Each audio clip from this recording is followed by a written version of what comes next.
Namatay ang isang dalagita habang dalawang iba pa ang sugatan matapos pagbabirilin ng mga sospek na sakay ng motorsiklo sa Liloan, Cebu. Para sa detalye, narito ang report ni Nico Sereno ng GMA Regional TV, Balitang Bisdak.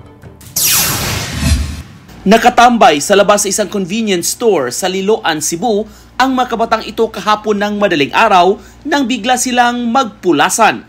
Yan ay nang may dumating na lalaking naka-helmet na bigla na lang nagpaputok. Tatlo sa mga kabataan ang natamaan sa pamamaril.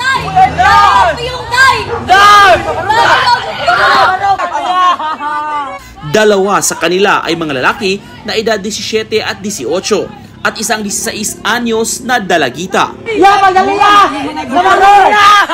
Ang mga nasugatan, isa-isang tinulungan ng mga tao na nasa lugar at itinakbo sila sa pinakamalapit na ospital.